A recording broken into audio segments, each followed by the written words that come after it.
Hey guys. There's a little bit of a delay, guys. They told you that? There's a little bit of a delay.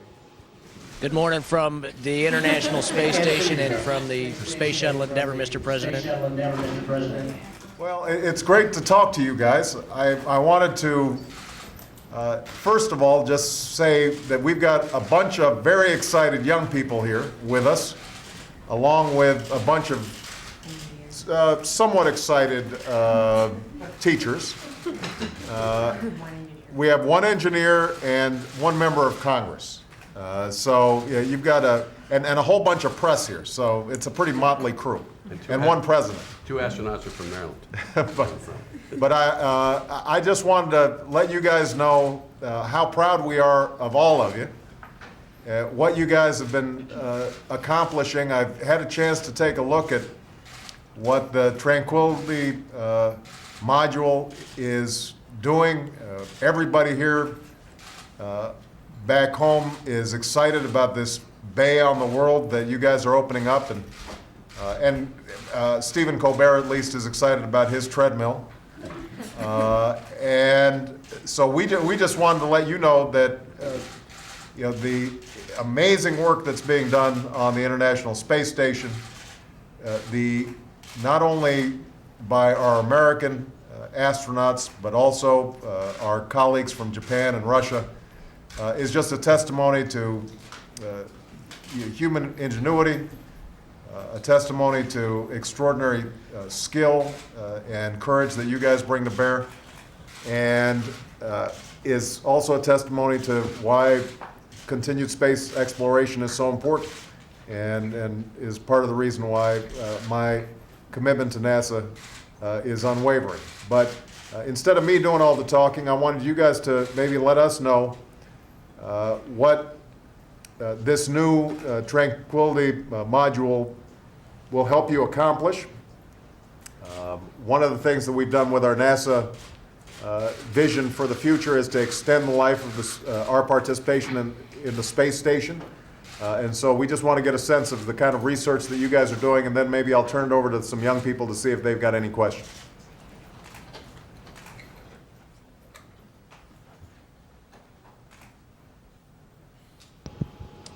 Well, thank you very much, Mr. President. It is a large team effort. In front of you, you have the joint crew of Endeavour and the space station, and we are the ones that are fortunate enough to be able to accomplish this great mission together in space. But there are many thousands of people around the world that gave the best of themselves over many years in order to have the days that we've been having up here. For your question, I'm going to turn it over to ISS Commander Jeff Williams. Well, Mr. President, as you know, the ISS has been under assembly for many years, over a decade now. And as George said, it's because of the efforts of thousands of people around the world among the international partnerships. And the arrival of this module means several things. It means, of course, that everybody's aware of this new grand view that we have of the world below us. And that brings a special significance. But the Tranquility module also is going to serve as a gym, as a hygiene area, as a place a crew can maintain themselves for a long duration. And long duration living and working in space is what the space station is all about, to do the research and the science necessary to take us beyond Earth orbit. That was the ultimate purpose of the space station, and the arrival of this module will enable us to do that. And it really marks the end of the major assembly of at least the U.S. orbiting segment as we transition into full utilization of this magnificent orbiting laboratory.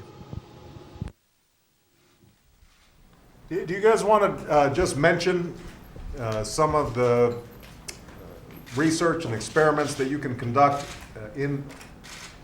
on the space station that you could not be doing back here at home?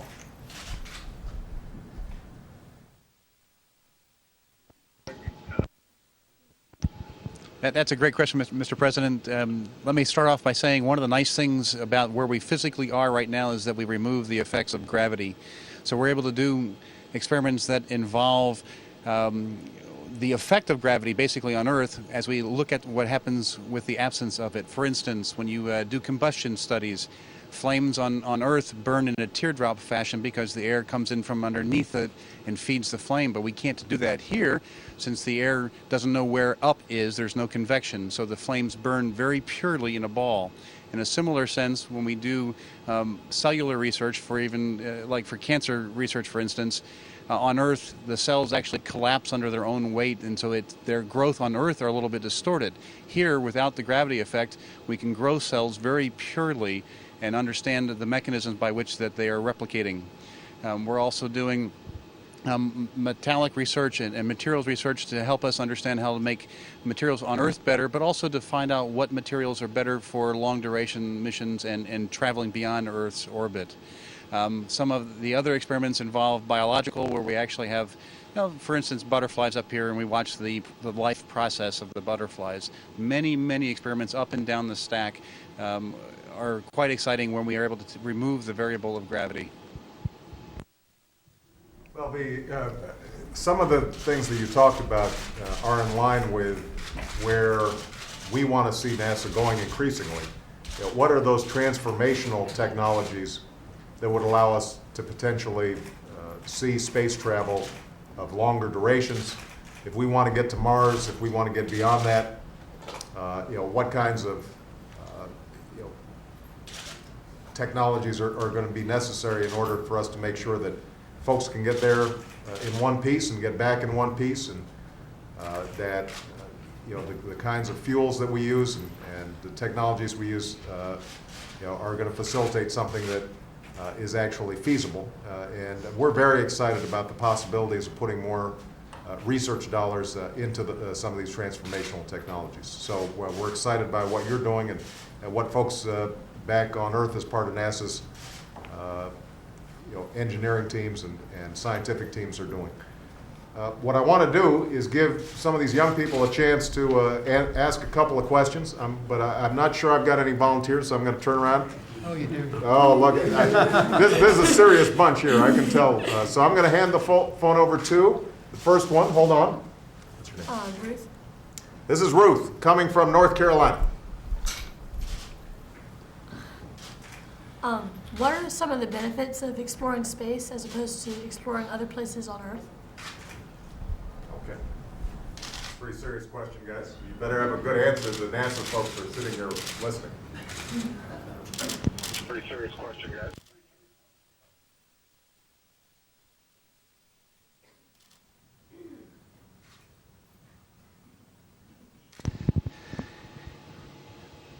Ruth, I can tell you your curiosity reaches far, and so does ours, and that's sort of the human spirit to find out what can humans really do.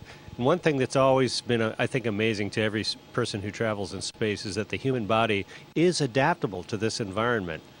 But adaptable in what way? And how does the human body and even the human brain adapt to this very, very different environment?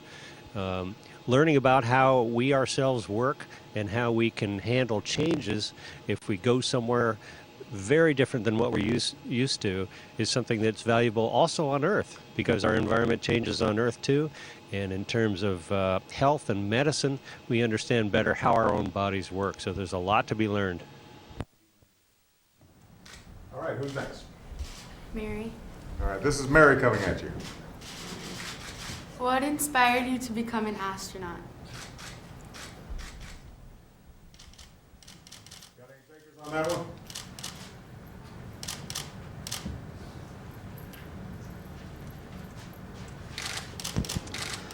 Mary, hello, this is Nick Patrick. The thing that inspired me to become an astronaut was watching the Apollo moon landings many years ago with my parents.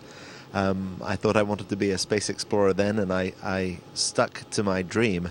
I stayed in school, I studied hard, and through schoolwork and also an interest in things like sailing and flying, I was able to realize my dream.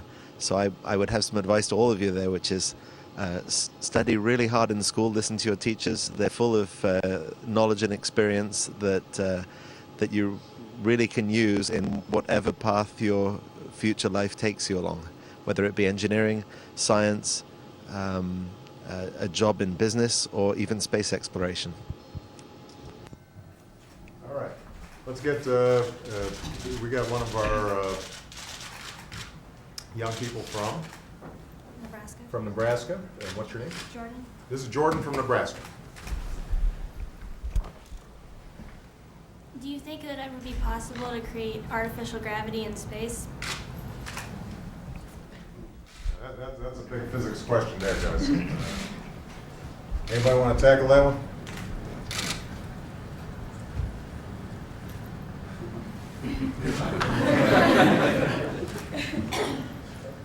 Hi, Jordan. This is Terry Virts here, and that's a great question because one of the hard things about long-duration spaceflight is the human body dealing with weightlessness and a lack of gravity. And one way you can create gravity is to spin things. If you take a bucket of water or paint, you can spin it around, and you'll notice that the water stays pressed up against the bucket because you're accelerating it. And so you can artificially create that acceleration that makes you feel like you're in gravity just by rotating something like a centrifuge. So it is possible, but to do that, it requires a really large structure, and so that's something that we haven't done here on the space station, but that's one way you could do it. That was a great question. All right, we need a Michigan. We got to make sure every state is represented here. What's your name? Shanae. Okay, go ahead and introduce yourself, Shanae. I was just wondering, what kind of training did you have to go through before you were able to get into space? That was Shanae from Michigan.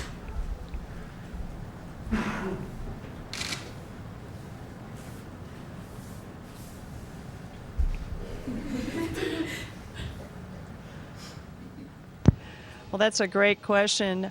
You know, it takes a lot of experience to be an astronaut, and it's not just in one field.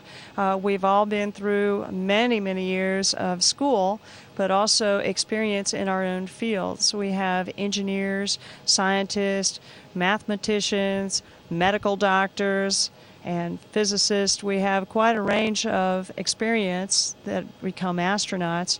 And the important thing is that you have a good, solid background in the technical fields, the science, the technology, the engineering, and the math, to build on that. Because once everyone comes and is selected as an astronaut, we all train generically for space flight, and then we train specifically for our mission. For the International Space Station, it's a very complicated and very large spacecraft, so the training is over multiple years just for a specific flight. For the Space Shuttle, being a shorter duration flight of just a couple of weeks, we still train for over 1 year just specifically on the task that we'll accomplish on our mission. So it's quite a bit of time, but it certainly is worth it. It's quite rewarding to us to be able to execute the mission that we've been training for so long. And I think we need to have at least one Floridian, is that right? We already had a Floridian. Do we have every state covered so far here? All right, we got time for a couple more questions. We were going to get a little gender balance here. This young man down here. What's your name? Joseph. Joseph. Hold on one second. We got a question from Joseph from Nebraska. Are there any recognizable landmarks that you can see from space?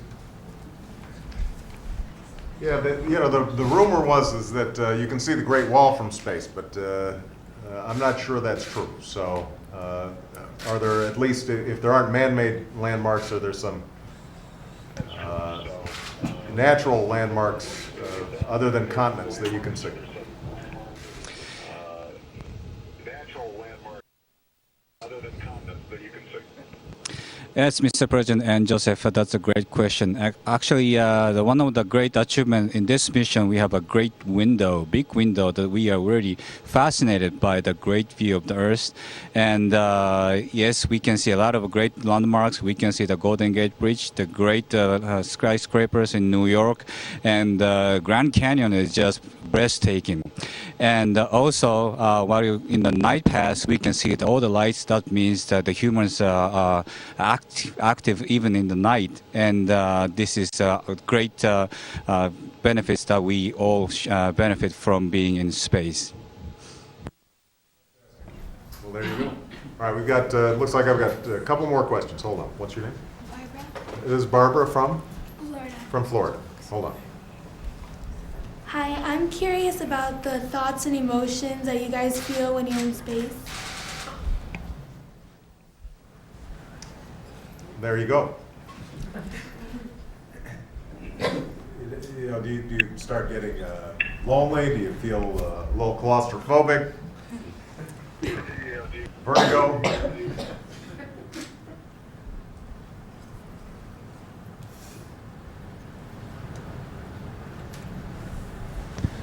Well, that's an excellent question, and I think that probably it ranges quite a bit over the period of a space shuttle mission, and I expect it probably varies quite a bit over the range of a long duration mission.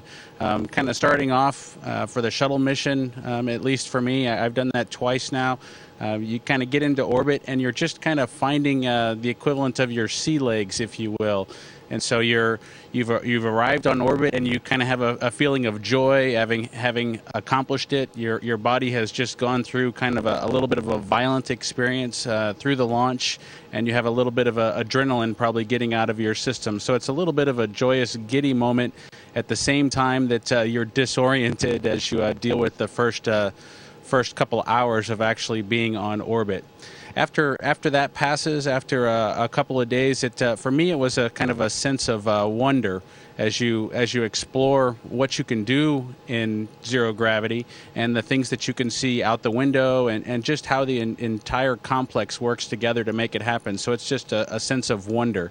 After a little while after that, I think you start to think a little bit about the people who are back on Earth that are most precious to you, and then the little bit of a loneliness can kick in. And one of the really nice things that we have and the long duration crews have is the opportunity to use a telephone or to perform a video conference similar to like we're doing with you guys with our families. And I think that's really important for folks to maintain that contact when you're up here on orbit. Of course, you have your crew members, but you do really want to maintain those precious relationships with all your family members and friends that are on the ground. And they do a remarkable job actually supporting us while we're in space to make sure that we can still speak with our families and that our families are informed and able to stay in contact with us. But all those emotions kind of wrap up together. Kind of the final one is kind of when you do return to Earth and kick off all those relationships that whether they were 2 weeks or 6 months later have time has passed and you have to kind of rebuild them a little bit. But it's a very joyous experience and something that you can share with both the people on the ground and the people who are part of your crew throughout the entire mission. Great question. All right, so I think we're going to make this the last question. We've been keeping you guys over time. So what's your name? Alex. This is Alex. Hold on one second. Does being up in space allow you to see things such as the weather? Like, could you see the storm over Washington? Well, that's a good point. Obviously, we're using a lot of satellite imagery these days, and this is going to be a major focus of some of the work NASA's doing here at home, thinking about how we can get better information about our own climate. Is that something that you guys are tracking from the space station?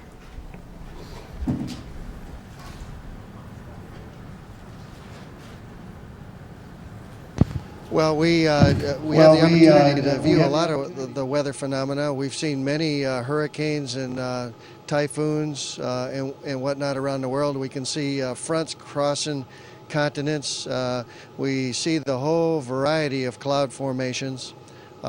We sometimes can see the aftermath of a storm or other major impact on the Earth after the sky clears. So there's a whole lot of details that we can see here from the space station and observe, every day. We can see things. We pass over the same portion of the Earth every day, so it's a regular observation that we can make over a long period of time as well.